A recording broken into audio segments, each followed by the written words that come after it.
will, to the best of my ability, and will to the best of my ability, preserve, protect, and defend the Constitution of the United States. preserve, protect, and defend the Constitution of the United States. So help you God. So help me God. Congratulations, Mr. President. On Monday, Barack and Michelle Obama will retrace their steps from 2009, reminding us of the couple that walked the parade route 4 years ago.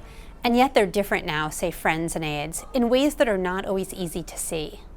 I'm Jodi Kantor for the New York Times.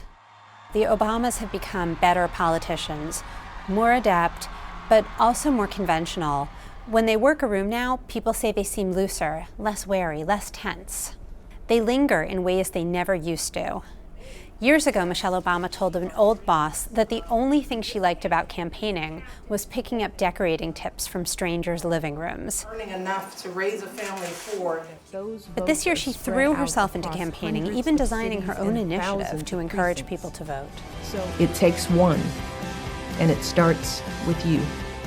Unlike many first couples, the Obamas once staked themselves on the idea of doing things differently, on not being regular politicians. In the past, they could appear to be critical observers of politics, so above it all that they were sometimes reluctant to participate.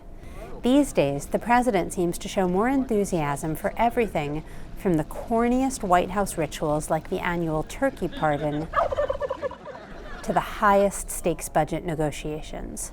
So as of this point, it looks like I'm going to be spending New Year's here in D.C.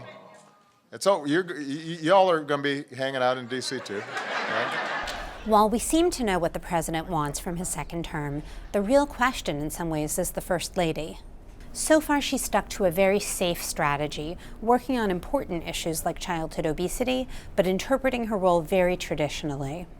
But Michelle Obama has changed and grown, those close to her say, becoming more experienced and confident. So how will she use those qualities? Finally, when you watch Barack Obama at this inauguration, remember that he has become a full-time crisis manager, a man who sees death and human suffering all the time. When he traveled to Newtown, Connecticut last month, he met with each family, hearing their stories, looking at the photos of their children, crying with the families, and then giving a major speech in public at which he cried again.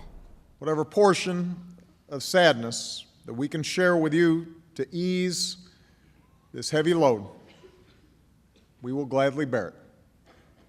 In fact, he's been crying a lot more in public lately. For example, when he thanked campaign aides the day after the election. I'm really proud of that. I'm really proud of all of you. That's a change for a president known for his poker face, and perhaps a clue to just how deeply the job of president has affected and changed Barack Obama.